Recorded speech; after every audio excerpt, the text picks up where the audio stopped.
ทีมอาร์ตของซีรีส์ One Piece เนี่ยเขาดีไซน์ให้ตัวละครหัวส้มหัวเขียวรวมถึงฉากที่อลังการแฟนตาซีเนี่ยดูไม่หลอกตาแต่ก็ยังคงมีความเป็นโลกการ์ตูนได้ยังไงเดี๋ยววันนี้เราจะมาคุยกันเรื่องนี้ค่ะ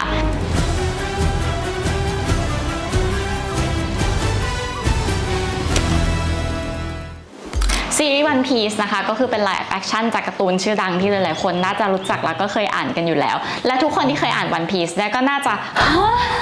ตอนที่ได้ยินว่ามันจะทำไลฟ์แอคชั่นเพราะว่ามันจะทำได้ยังไงเนื่องจากดีไซน์ตัวละครที่เอ็กซ์ตรีมมากไม่ว่าจะคนที่ยืดแขนได้หรือว่าคนที่ถอดตัวได้หรือแม้กระทั่งดีไซน์ของฉากเมืองทุกอย่างมันดูยากมากๆเลยที่จะทำให้ซีรีส์นี้ออกมาแบบไม่กองแกงอ่ะแต่แล้วปรากฏว่าพอซีรีส์ออกมาก็ได้ผลตอบรับอย่างดีมากๆและเราก็ได้เห็นว่าเขาทำงานอาร์ตออกมาได้สวยจริงๆนะคะเราไปฟังบทสัมภาษณ์รวมถึงไปอ่านอะไรหลายๆอย่างเกี่ยวกับทีมโปรดักชันดีไซน์ของซีรีส์เรื่องนี้ก็เลยจะมาเล่าให้ฟังว่าเขาคิดยังไงตอนที่เขาดีไซน์ตัวละครวันนี้เนี่ยเราจะพูดเรื่องการดีไซน์ตัวละครการดีไซน์ฉากรวมถึงการใช้เลนส์และมุมกล้องต่างๆและสุดท้ายเนี่ยเราจะไปจบกันที่สถานที่จริงแล้วก็การดีไซน์โลโก้ค่ะผมมาไม่ได้เลยแม่เรามาเริ่มจากการพูดเรื่องสีผมกับดีไซน์คาแรคเตอร์ในเรื่อง One Piece กันดีกว่าเพราะว่าเรื่องนี้มีดีไซน์ที่ค่อนข้างจะเอ็กซ์ตรีมมากๆนะคะโดยเริ่มจาก3ตัวละครหลักที่เราเจอใน EP แรกก่อนเลยก็คือลูฟี่โซโลและนามิสำหรับลูฟี่ในเรื่องความสมจริงอาจจะไม่ยากเท่าไหร่เพราะว่าก็เป็นเด็กผู้ชายคนหนึ่งที่ใส่หมวกฟางดูสมจริงแล้วก็มีสีประจำคาแรคเตอร์เป็นสีแดงแต่ว่าโซโลหัวสีเขียวส่วนนามิเนี่ยก็คือหัวสีส้มและยังมีแบบอะไรที่เกี่ยวกับส้มเป็นสัญลักษณ์ประจำตัวอีกทำยังไงถึงจะออกมาดูสมจริงส่วนไอ้นี่อยู่บนหัวเราเพราะว่าวันนี้อากาศชื้นฝนตกนะคะผมมาก็เลยไม่น่ารักขอติดไว้แป๊บหนึ่งไม่ใช่แค่ลูฟี่โซโลแล้วก็นามินะคะที่เป็นสีแปลกประหลาดแม้ว่าจะโคบี้หรือแฟคชั่นต่างๆในเรื่องนี้ก็มีผมสีที่อลังการมากๆซึ่งสิ่งที่เขาใช้ในเรื่องนี้เนี่ยก็คือพาเลตที่ชื่อว่า Mute Tone MUTED Mute แปลว่าใบเนี่ยก่อนที่เราจะอธิบายว่ามันคืออะไรเราจะต้องอธิบายเรื่องค่าน้ำหนักของสีให้ฟังก่อนค่ะตรงหน้าเรานี่นะคะคือแถบที่ชื่อว่า Hue และแถบข้างล่างเนี่ยเรียกว่า Saturation Hue คือเฉดสีแดงน้ำเงินม่วงเขียวเหลืองแสดแดงนะคะส่วน Saturation แถบข้างล่างเนี่ยคือค่าคำสดของสีค่ะเริ่มตั้งแต่0ไปจนถึง100โดยที่100เนี่ยคือสีที่สดใสเปล่งปลั่งที่สุดและ0เนี่ยคือสีที่มีความใกล้เคียงสีดำ Mute Tone คือการเลือกสีใดสีหนึ่งจากแถบ Hue มาปรับ Saturation ให้ลงไปต่ำกว่า50เพื่อให้มันมีความใกล้เคียงสีดำมากขึ้นข้อดีของการใช้ Mute Tone นะคะก็คือเราไม่ได้สูญเสียความสดใสของดีไซน์ดั้งเดิมไปตัวละครที่ผมสีเขียวหรือผมสีส้มก็ยังคงมีผมสีเขียวและสีส้มเหมือนเดิมเราไม่จำเป็นต้องปรับให้เขาผมสีน้ำตาลเพื่อให้ดูเรียลลิสติกขึ้นแต่เขาปรับให้ saturation เนี่ยมันต่ำลงทำให้มีความสมจริงมากขึ้นนะคะใช้วิธีการย้อมหัวนักแสดงจริงๆซึ่งการทำผมจริงๆให้เป็นสีอะยังไงมันก็ดีกว่าใส่วิกอยู่แล้วนะซึ่งในตอนการเตรียมการครั้งแรกเนี่ยเราไปดูภาพ behind the scene เสื้อผ้าของแต่ละคนเนี่ยก็มีความสดใสพอสมควรเลยแต่ว่าตอนที่เขาเอาไปทำ post production หรือว่าตอนที่ถ่ายหนังเสร็จแล้วเขามานั่งทำสีใหม่เนี่ยเขาก็มีการปรับให้มันจริงจังขึ้นซึ่งข้อดีของการทำแบบนี้นะคะก็คือซีนที่เขาต้องการจะเล่าเรื่องมิตรภาพหรือความสดใสเนี่ยเขาก็สามารถปรับให้ saturation เนี่ยมันสูงขึ้นหน่อยในขณะที่ซีนที่ต้องการความจริงจังเช่นซีนตอนที่สู้กับบาร์กี้แบบมันกำลังเครียดมากๆเนี่ยเขาก็ปรับให้โทนอ่ะมันเคร่งขรึมขึ้นหน่อยมันก็จะดูจริงจังมากขึ้นการใช้สีมิวโทนนะคะสามารถอัดแอปใช้กับการวาดรูปหรือการแต่งตัวได้เช่นกันอย่างเช่นเราอาจจะชอบสีชมพูใช่ไหมคะแต่ว่าเราเป็นคนผิวสีแทนเราอาจจะไม่ได้เหมาะกับการใส่สีชมพูพาสเทลซึ่งเป็นชมพูผสมขาวเราก็เลยมิวต์สีชมพูของเราให้ saturation ต่ำๆหน่อยแล้วใส่เป็นสีชมพูโอโรสแทนซึ่งความรู้ในเรื่องของพาเลตสีแบบนี้ก็สามารถประยุกต์ใช้ในงานศิลปะและการแต่งตัวในชีวิตประจำวันได้ค่ะหลังจากการดูไปไม่กี่ตอนนะคาแรคเตอร์ที่เรารู้สึกว่าทำให้มันออกมาเหมือนจริงได้ยังไงวะคือบาร์กี้ค่ะบาร์กี้นี้เป็นตัวตลกเนาะแล้วก็มีโทนสีที่บ้าบอมากแล้วยังไม่รวมถึงความสามารถที่สามารถแยกร่างกายออกเป็นชิ้นๆได้อีกซึ่งเรารู้สึกนับถือในดีเทลของการออกแบบมากไม่ว่าจะการทำสีผมสีน้ำเงินที่นั่นแหละเป็นน้ำเงินมิวโทนใช่ไหมคะ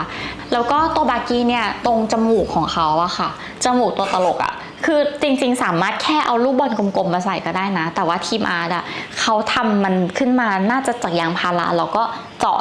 รูให้เหมือนเป็นรูขุมขนที่จมูกแบบเหมือนเป็นคนที่ผิวไม่ดีอะค่ะแต่ว่าจมูกใหญ่และจมูกเนี่ยก็เป็นจมูกของเขาจริงๆมันก็เลยมีรูขุมขนอยู่ซึ่งเรา เรานับถือดีเทลตรงนี้มากเลยมันทำให้เราเชื่อว่าคนคนนี้ไม่ได้แค่แต่งคอสตูมตัวตลกแต่มันแบบมีเรื่องร้ายเกิดขึ้นกับเขาในอดีตทำให้เขาหน้าตาเป็นแบบนี้มาจากข้างในอะไรอย่างเงี้ยดีไซน์ของสี One Piece ในฉบับ Live Action เนี่ยเรารู้สึกว่ามีความคล้ายกับ Arcane ค่ะถ้าเกิดว่าใครชอบงานแนว Mute Tone ที่มีการทำสี Saturation เป็นจุดๆนะคะ Arcane ก็เป็นอีกหนึ่งในการ์ตูนแอนิเมชันที่ทำออกมาได้ดีมีสีสวยมากๆแล้วก็เรารู้สึกว่า One Piece เวอร์ชันเนี้ยมีการผสมดีไซน์แบบ Steampunk เข้ากับการดีไซน์แบบเรียกว่าคล้ายๆ Pirates of Caribbean แต่เป็นเวอร์ชันที่การ์ตูนกว่าและแฟนตาซีกว่าเข้ามาต่อมาเราจะมาพูดถึงเรื่องการดีไซน์โลเคชันซึ่งเพื่อความสนุกนะคะเราจะพูดถึงโลเคชันที่ไม่มีอยู่ในการ์ตูนและไม่มีอยู่ในโลเคชันจริงก่อนซึ่งตัว Production Designer ที่เป็น Head ของโปรเจกต์เนี้ยนะคะเขาเล่าให้ฟังว่าเขาดีไซน์ทุกอย่างโดยเบสจากเรื่องราวเบื้องหลังของตัวละครหรือนิสัยของตัวละครนั้นเช่นคายะนะคะในตอนที่3หรือเปล่าเราไม่แน่ใจมันมีการเข้าไปในบ้านของคายะซึ่งบ้านหลังเนี้ยค่ะแมนชั่นหลังเนี้ยไม่มีในการ์ตูนเรื่องราวในการ์ตูนเนี่ยไม่ได้เกิดขึ้นข้างในอินทีเรียตรงนี้เลยแต่ว่าเขาต้องสร้างสิ่งนี้ขึ้นมาเขาก็เลยเบสมาจากสตอรี่เบื้องหลังว่าครอบครัวของคายะเนี่ยเป็นคนต่อเรือมานานแล้วก็ขายเรือให้โจรสลัดมานานแล้วเวลาโจรสลัดเขาปล้นคนเนี่ยบางทีเขาไม่ได้มาเป็นเงินเสมอไปเขาอาจจะมีทองมีของสวยๆแต่ไม่มีเงินดังนั้นเวลาโจรสลัดมาซื้อเรือเนี่ยก็อาจจะซื้อโดยการที่จ่ายเงินส่วนหนึ่งแล้วก็จ่ายเป็นของสวยงามส่วนหนึ่งที่บ้านเนี่ยก็เลยมีของประดับตกแต่งแปลกๆมากมายรวมถึงเครื่องพอร์สเลนที่ถือเป็นของดีมีราคานะคะที่กะว่าโจรสลัดคงจะเอามาแลกเปลี่ยนเป็นเรือนี่ก็เป็นการดีไซน์จากสตอรี่แล้วการดีไซน์จากนิสัยตัวละครเป็นยังไงมอร์แกนนะคะซึ่งเป็นเรียกว่าเป็นบอสตัวแรกของภาคแรกเนี่ยก่อนหน้านี้ไม่มีการดีไซน์ภายในห้องทำงานของเขามาก่อนแล้วตัวละครตัวนี้มีนิสัยที่เป็นจุดโดดเด่นมากก็คือหลงตัวเองแกรนเดอร์คิดว่าตัวเองแบบว่าเก่งมากแบบภาคภูมิใจอีโก้สูงมากดังนั้นในการดีไซน์ห้องทำงานนะคะเขาก็เลยเลือกดีไซน์ห้องทำงานเนี่ยมีขนาดใหญ่มากแล้วก็ประดับประดาไปด้วยภาพวาดหรือว่ารูปปั้นที่มันเป็นรูปของเขาเองแบบฟิลคนหลงตัวเองอ่ะแบบตกแต่งบ้านด้วยรูปตัวเองเต็มไปหมดอะไรแบบเนี้ยเราก็รู้สึกว่าพอฟังแล้วมันก็น่าสนใจเนาะเพราะว่ามันเป็นแอสเปคที่เวลาที่เขาดีไซน์ออกมาเขาก็จะต้องถามอาจารย์โอดาว่าอันเนี้ยได้ไหมอาจารย์โอดาก็บอกว่าได้อีกจุดหนึ่งที่เราฟังสัมภาษณ์มาแล้วเราว่าน่าสนใจก็คือเขาถามอาจารย์โอดาว่าโลกวันพีซเนี่ยมีไฟฟ้าหรือเปล่าเพราะว่าการที่จะถ่ายหนังแล้วมันไม่มีไฟฟ้าใช้เนี่ยมันค่อนข้างจะยากในการที่จะทำให้ฉากมันสว่างขึ้นมาเขาก็เลยส่งอีเมลไปถามอาจารย์โอดาซึ่งอาจารย์โอดาก็แบบว่าเป็นสิ่งที่เขาไม่เคยคิดมาก่อนแต่ว่ามันเป็นสิ่งที่เปลี่ยนหลายๆอย่างเกี่ยวกับเรื่องของโลกวันพีซเลยซึ่งโดยสรุปก็คือโลกวันพีซมีไฟฟ้านะคะสังเกตได้จากตัวร้านอาหารที่ลูฟี่ชอบแฮงเอาท์ในวัยเด็กนะคะจะมีป้ายนีออนอยู่ข้างหลังซึ่งป้ายนีออนเนี่ยมันจะไม่สามารถสว่างได้เลยถ้าไม่มีไฟฟ้าเราพูดเรื่องคาแรคเตอร์ไปแล้วเราพูดเรื่องเซตไปแล้วเราจะไม่พูดถึงเรื่องมุมกล้องก็ไม่ได้เพราะมุมกล้องเนี่ยเป็นสิ่งสำคัญมากสำหรับคนวาดการ์ตูนนะคะและเรื่องเนี้ยค่ะเราสังเกตว่าเขาใช้มุมกล้องหลายๆอย่างเหมือนการ์ตูนมากเลยเหมือนการ์ตูนในที่นี้คือก๊อปปี้มุมมาจากในการ์ตูนเลยแบบว่าเวลาในการ์ตูนถ่ายกองทัพถ่ายแบบนี้มุมนี้หรือเวลาต่อสู้เขาก็จะถ่ายคนสู้แล้วก็ตัดฉากไปแบบไปที่อาวุธหรือไปที่อะไรต่างๆซึ่งมันแบบมัน very การ์ตูนอะจะชอบซูมอินตาซูมอินอาวุธบ้างอะไรเงี้ยซึ่งมันเวิร์กมากเลยเพราะว่าฉากต่อสู้ในวันพีซมันค่อนข้างที่จะแฟนตาซีเหนือจินตนาการถ้าเกิดว่ามันไม่มีการตัดสลับไปหลอกถ่ายอาวุธถ่ายตาถ่ายมือบ้างเนี่ยเราถ่ายแบบการต่อสู้นี้แบบเป็นมุมระยะไกลตลอดอะมันคงดูไม่ make sense มันคงดูไม่ realistic มากๆเลยนะคะนั่นก็คือเป็นสิ่งที่เราชอบแต่ว่าอีกจุดหนึ่งที่มองข้ามไม่ได้เลยก็คือระยะเลนส์ที่ผู้กำกับเลือกใช้ค่ะ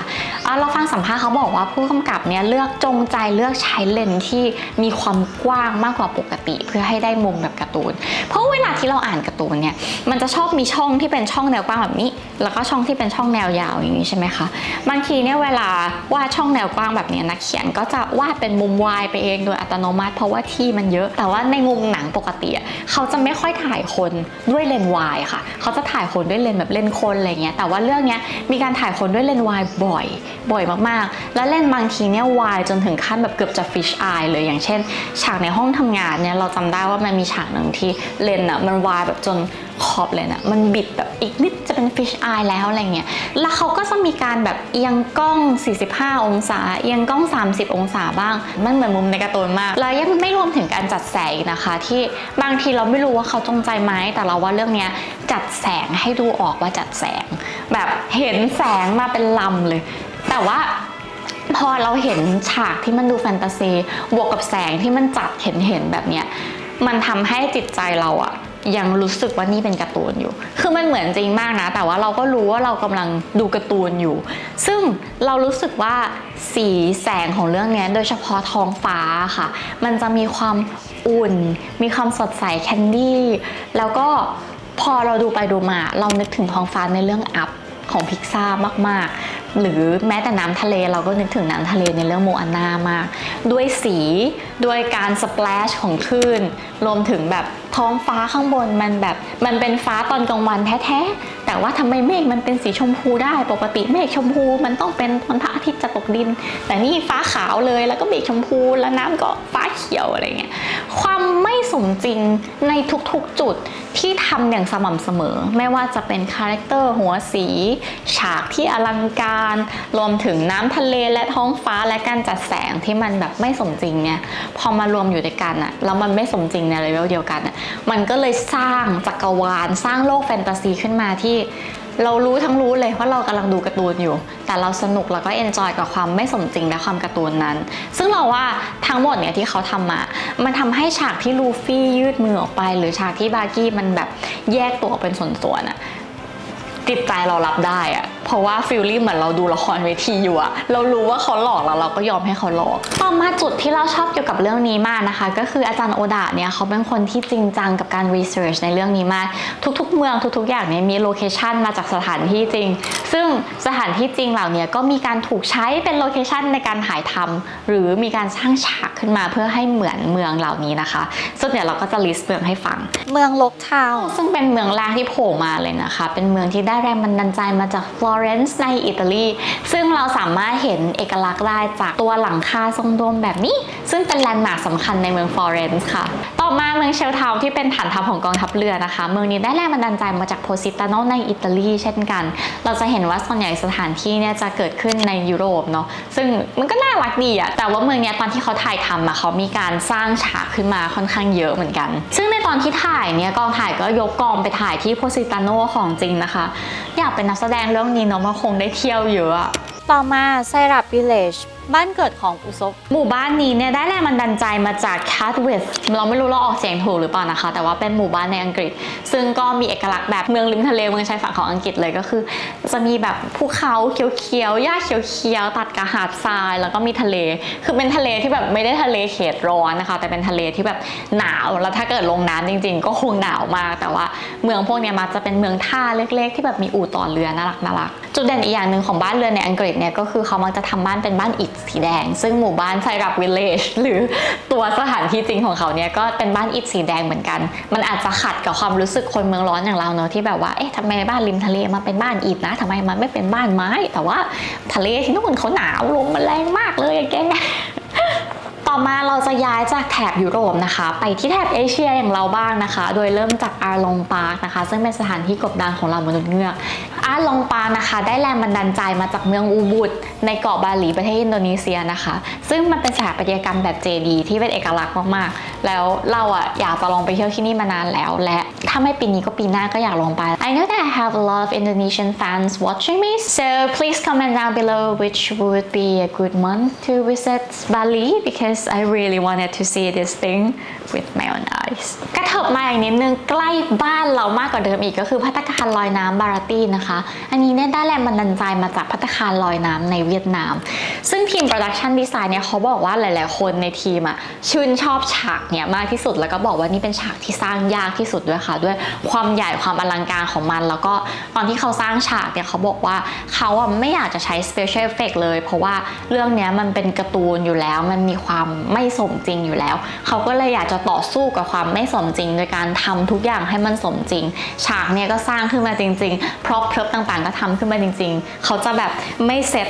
กรีนสกรีนแล้วสร้างฉากขึ้นมาเลยแล้วแม้กระทั่งเรือที่แล่นผ่านไปผ่านมาในฉากหลังเนี่ยเขาก็คือรวบรวมเรือทั้งหมดที่มีมันแล่นจริงๆซึ่งเรารู้สึกว่าสิ่งนี้มัน pay off นะมันเป็นการ์ตูนที่สมจริงเนาะแบบเราก็รู้ว่าของทุกอย่างเนี่ยมันไม่มีอยู่จริงในโลกแต่มันก็ดูสมจริงพอมันมีของที่ไม่สมจริงมากๆอย่างโทรศัพท์หอยทากโผล่ขึ้นมาอย่างเงี้ย Lower your sails and submit to my authority.